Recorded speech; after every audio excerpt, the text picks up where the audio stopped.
नमस्कार, आदाब, सत श्री अकाल मेरे प्यारे दोस्तों। आशा है आप स्वस्थ और मस्त होंगे।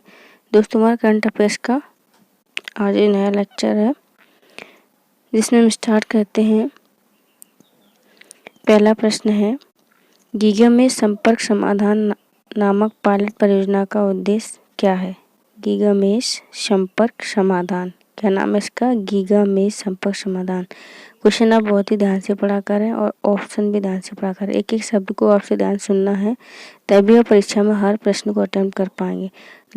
अगर आप ध्यान से नहीं सुनते हैं तो फिर मुझसे मत कहना कि ये प्रश्न तो मैंने पढ़ा ही नहीं, कैसे आ गया। गीगा में संपर्क समाधान नामक पायलट परियोजना का उद्देश्य हाई टेक्निक एवं सस्ती इंटरनेट कनेक्टिविटी प्रदान करना है। क्या है इसका उद्देश्य? उच्च तकनीक एवं सस्ती इंटरनेट कनेक्टिविटी प्रदान करना।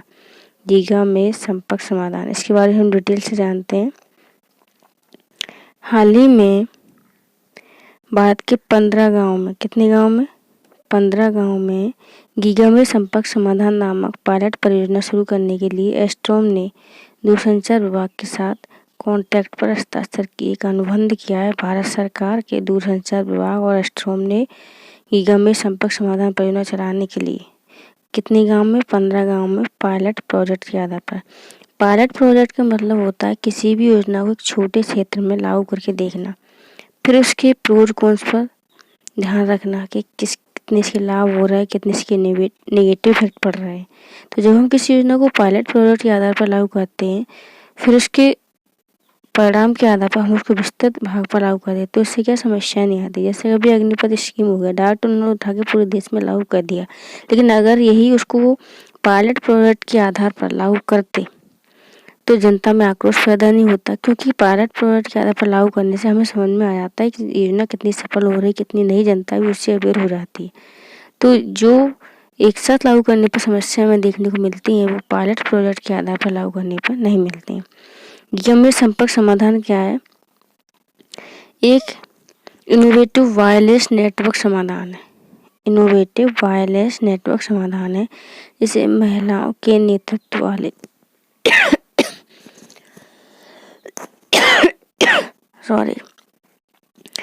जिसे महिलाओं के नेतृत्व वाली स्टार्टअप एस्ट्रोम द्वारा विकसित किया गया है। तो आपसे पूछ लेंगे एस्ट्रोम क्या है? एस्ट्रोम एक ऐसा स्टार्टअप है जिसे महिलाएं संचालित करती हैं।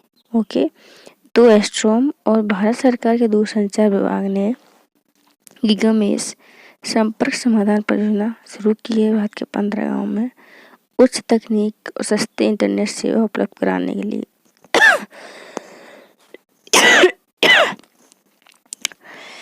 पढ़ाने बैठो तभी दिक्कत होती है, सॉरी, है ना। देखते हैं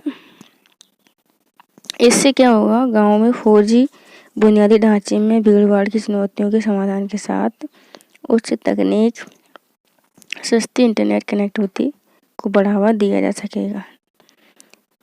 जो गीगा मेश संपर्क समाधान है, यह एकल गीगा मेश डिवाइस 2 Gbps से अधिक क्षमता के साथ 40 लिंक प्रदान कर सकता है और 10 किलोमीटर की सीमा तक संचार कर सकता है।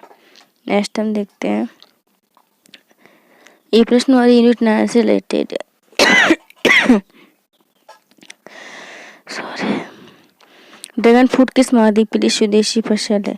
ड्रैगन फ्रूट किस महाद्वीप के लिए स्वदेशी फसल है? Asia, Europe, Africa, America. तो अमेरिका महाद्वीप के लिए स्वदेशी फसल है। जानते हैं हम ड्रैगन फ्रूट के बारे में। ड्रैगन फ्रूट गुजरात, हरियाणा के बाद हाल ही में केंद्र ड्रैगन फ्रूट की खेती को बढ़ावा देने का फैसला किया है।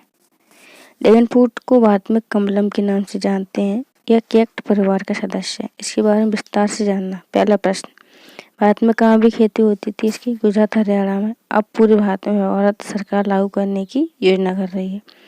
भारत में इसका क्या नाम जानते हैं? कमलम। ये किस परिवार का सदस्य है? कैक्टी परिवार का सदस्य है, जो अमेरिका के लिए स्वदेशी है, इंडिजिनस। ठीक है।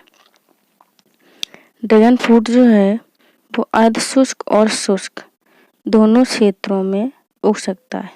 एरिड, सेमी एरिड दोनों एरियाओं में ये हो सकता है।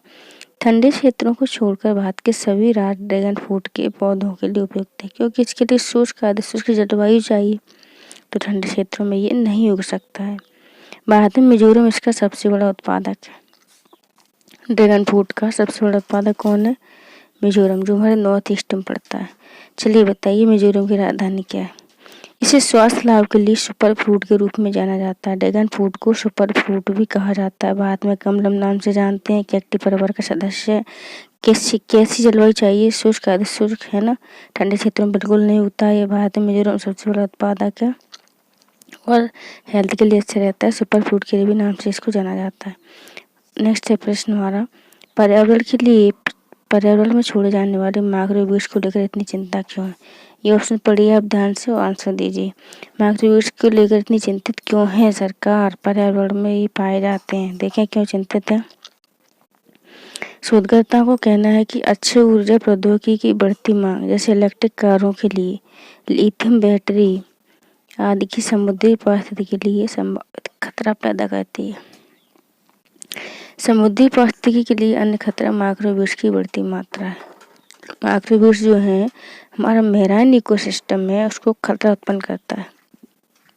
माइक्रोवेव्स है क्या, यह खतरा कैसे उत्पन्न करता है ये हम जान लेते हैं।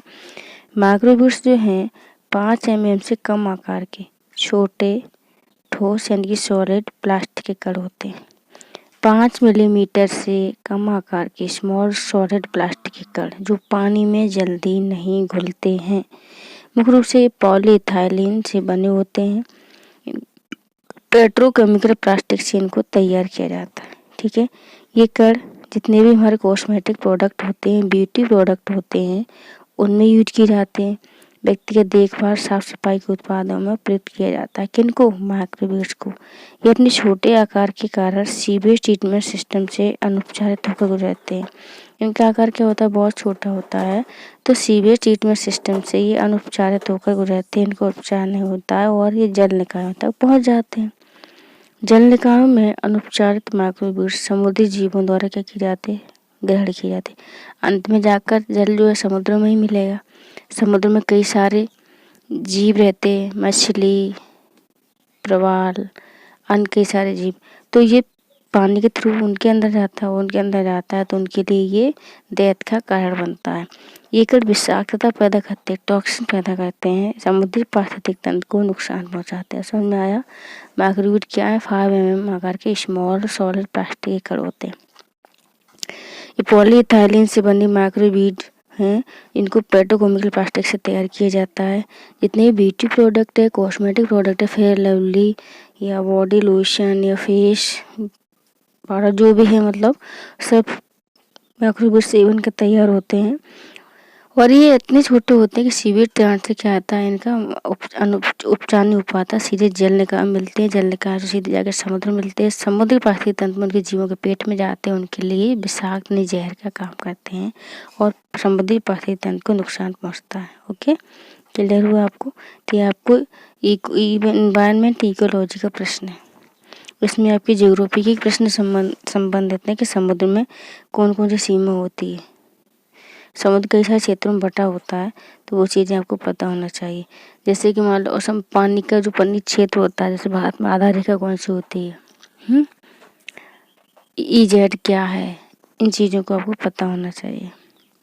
भारत सरकार की PM मित्र पार्क योजना किससे संबंधित है? तो PM मित्र पार्क योजना के बारे में हम देखते हैं। हाल ही में बिहार राज्य ने केंद्र सरकार से राज्य में PM मित्र पार्क स्थापना की मांग की है। PM मित्र पार्क जो हैं, इनका फुल फॉर्म क्या है? प्रधानमंत्री mega textile integrated textile and apparel योजना। ठीक है, प्रधानमंत्री mega textile integrated textile and apparel योजना के नाम से भी जाना जाता है। देश भर में 7 इंटीग्रेटेड टेक्सटाइल पार्क का निर्माण किया जाएगा। 7 पार्क बनाए जाएंगे देश में, जिससे एक ही जगह पर क्या हो सके, ये तो कपड़े के पार्क होंगे। स्पिनिंग, बुनाई, प्रोसेसिंग, डाई प्रिंटिंग से लेकर कपड़ों की मैन्युफैक्चरिंग का काम किया जाएगा। PM मित्र पार्क को PPP पब्लिक प्राइवेट पार्टनरशिप सार्वजनिक निजी भागीदारी मोड में एक विशेष प्रयोजन वाहन स्पेशल प्रपोजल व्हीकल के जरिए विकसित किया जाएगा, जिसका स्वामित्व केंद्र और राज्य के पास होगा। मतलब इसका स्वामित्व केंद्र और राज्य दोनों के पास होगा। ओके, पब्लिक प्राइवेट मोड में इसको बनाया जाएगा। देश भर में 7 पार्क ऐसे बनाए जाएंगे। हाल ही में बिहार सरकार ने केंद्र सरकार से कहा है उनके यहाँ पार्क बनाने के लिए।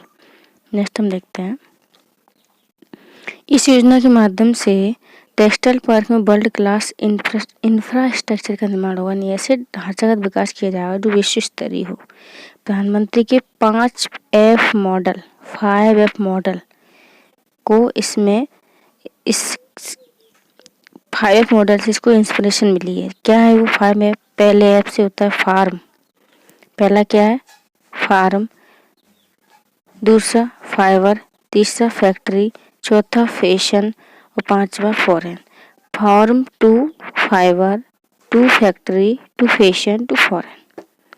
यह योजना प्रधानमंत्री के 5F मॉडल से प्रेरित है। Farm to fibre, farm fibre factory fashion foreign, farm fibre factory fashion foreign, farm fibre fashion factory foreign. Okay.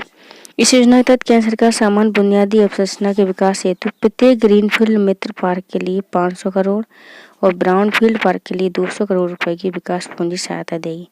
यहाँ ब्राउनफील्ड और ग्रीनफील्ड से मैं आपको बता दूं, अगर कोई पहले से पार्क है, ठीक है, या तो अभी संचालित नहीं है, तो उसी पार्क में थोड़ा सा काम करके संचालित कर दें तो उसको बोलते हैं ब्राउन फील्ड पार्क। पहले से कोई चीज़ है उसमें थोड़ा सा काम करके उसको तैयार करने को बोलते हैं ब्राउन फील्ड पार्क।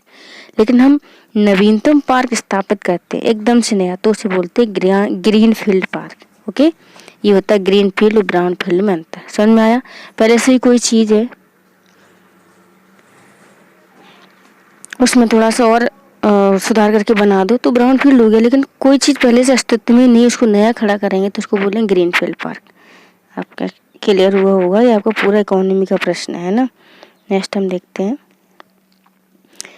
ऑनकोलिक ब्यूरोथेरेपी किस रोग के उपचार के लिए उपयोगी है? ऑनकोलिटिक ब्यूरोथेरेपी मोस्ट इम्पोर्टेंट है, आपको ये पता होना चाहिए।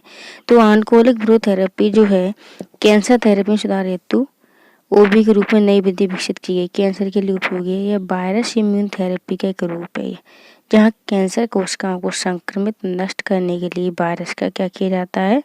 यूज किया जाता है। इसमें नया ऑनकोलिटिक वायरस होता है जिसे फ्यूजन H2 कहा जाता है। फ्यूजन H2 वायरस किससे संबंधित है? कैंसर थेरेपी से संबंधित है। ऑनकोलिटिक ब्यूरोथेरेपी क्या है? कैंसर से संबंधित है। इस नई विधि में आसपास के स्वस्थ ऊतकों को बरकरार रखते हुए, यानी जितने हेल्दी ऊतक है उनसे कोई नहीं बोलेगा, ट्यूमर कोशिकाओं को, जो खराब ट्यूमर है, खराब ऊतक है, उनको नष्ट किया जाता है। ठीक है, जहाँ पर कैंसर है जिन ऊतकों में, ऊतक क्या है? कैंसर क्या है? ऊतकों की अत्यधिक वृद्धि को ही हम कैंसर बोलते हैं। तो जो अनहेल्दी ऊतक होते हैं उन कोशिकाओं को नष्ट किया जाता है इस थेरेपी में। भारत में 10 की जनगणना का संचालन किस मंत्रालय द्वारा किया जाता है? भारत में 10 की जनगणना का संचालन किस मंत्रालय द्वारा किया जाता है? इसका काम करता है गृह मंत्रालय। जनगणना का काम गृह मंत्रालय द्वारा किया जाता है। हाल ही में 11 जुलाई को संयुक्त राष्ट्र बीच जनसंख्या दिवस मनाया गया। आपको थीम बतानी, ये आपका काम है। जनगणना देश के सुपरिभाषित हिस्से के व्यक्तियों के समय पर जनसांख्यिकी आर्थिक सामाजिक डेटा एकत्र करने, संकलन, विश्लेषण, प्रसारित करने की प्रक्रिया है। भारत में 10 की जनगणना का संचालन गृह मंत्रालय के महारजिस्ट्रार एवं जनगणना आयुक्त के कार्यालय द्वारा किया जाता है। भारत में पहली गैर तुल्यकालिक जनगणना 1872 में गवर्नर जनरल लॉर्ड मेयो शासनकाल के दौरान हुई थी। अनुच्छेद 240 के तहत जनगणना संघ सूची का विषय है। जनगणना अधिनियम 1948 में आया था। 2021 की जनगणना जो है 16वीं जनगणना है। कोविड-19 महामारी प्रकोप के कारण स्थगित कर दी गई थी 2021 में, अभी संचालित ही की जा रही है। ओके, नेक्स्ट हम देखते हैं,